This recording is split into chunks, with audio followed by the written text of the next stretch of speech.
আসসালামু আলাইকুম প্রিয় দর্শক, বর্তমান প্রেক্ষাপটে একটা বিষয় নিয়ে আমরা সবাই চিন্তিত যে আমি নিজেও করোনা ভাইরাসে আক্রান্ত হয়েছি কিনা।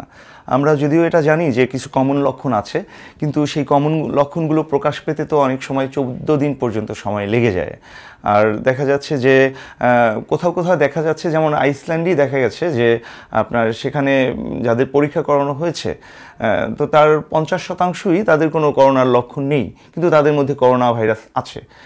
তো সেক্ষেত্রে আমি অনেকেই চিন্তিত যে আসলে আমার মধ্যেও এই ভাইরাস ঢুকেছে কিনা, মানে আমি সংক্রমিত হয়েছি কিনা, সেটা আমি কি করে বুঝবো? ডাক্তারের কাছে যাওয়া, পরীক্ষা করা, সেটা তো অনেক জটিল ব্যাপার, কিন্তু সেক্ষেত্রে প্রাথমিক পর্যায়ে আপনি নিজে কিন্তু কিছুটা শনাক্ত করতে পারেন বা নিশ্চিত হতে পারেন যে আসলে যে আপনার করোনা ভাইরাস আপনার মধ্যেও থাকতে পারে।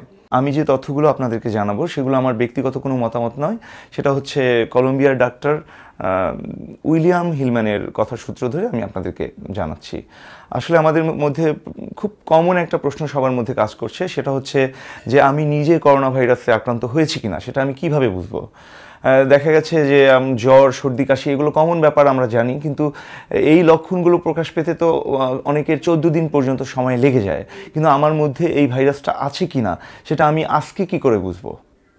হ্যাঁ, ডক্টর উইলিয়াম হিলম্যান এ ব্যাপারে বলেছেন যে জ্বর, সর্দি, কাশি, গলা ব্যথা ইত্যাদি বাদেও কিছু লক্ষণ আছে, যেটা রিসেন্টলি তারা গবেষণা করে বের করেছেন। সেটা হচ্ছে যে আপনার জিভের স্বাদ চলে যেতে পারে এবং ঘ্রাণ শক্তি হ্রাস পেতে পারে।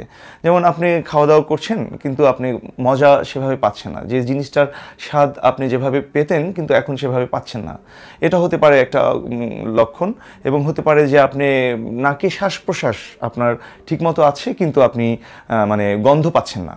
বডি স্প্রে করছেন বা ফুলের গন্ধ নিচ্ছেন বা কোনো একটা গন্ধ যেটা আপনার পাওয়ার কথা সেটা আপনি সেভাবে ঠিকভাবে পাচ্ছেন না, এটা হতে পারে কিন্তু আপনার সেরকম একটা লক্ষণ। তো যাই হোক, আপনার বড় লক্ষণগুলো দেখা দেওয়ার পরে আসলে আপনারা তখন নিশ্চিত হওয়ার জন্য তখন ডাক্তারের কাছে গিয়ে পরীক্ষা করাতে পারেন। আর সবচেয়ে বড় কথা, যদি ছোটোখাটো লক্ষণ দেখা দেয় আমরা নিজেদের মতো করে কিন্তু সাবধান থাকতে পারি, যাতে আমার দ্বারা অন্য কারোর মধ্যে এই রোগটা সংক্রমিত না হয়।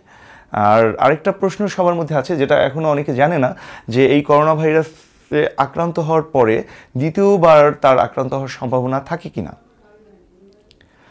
সে ব্যাপারে সেই ডাক্তার বলেছেন যে আসলে এটা এখনও গবেষণা করে নিশ্চিতভাবে কোনো এটার রেজাল্ট পাওয়া যায়নি, কিন্তু চীনে অলরেডি দেখা গেছে যে কারো কারো করোনা ভাইরাসে আক্রান্ত সে হয়েছিল, কিন্তু তাদের মধ্যে পুনরায় ব্যাপারটা দেখা গেছে। সে থেকে মনে করা যায় আসলে যে হ্যাঁ, দ্বিতীয়বার আক্রান্ত হতে পারে।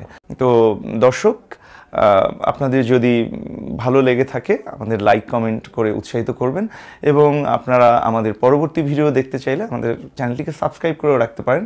তো সবাই ভালো থাকবেন, আপনাদের সাথে দেখা হচ্ছে পরবর্তীতে অন্য কোনো বিষয় নিয়ে অন্য কোনো সময়ে। আল্লাহ হাফেজ।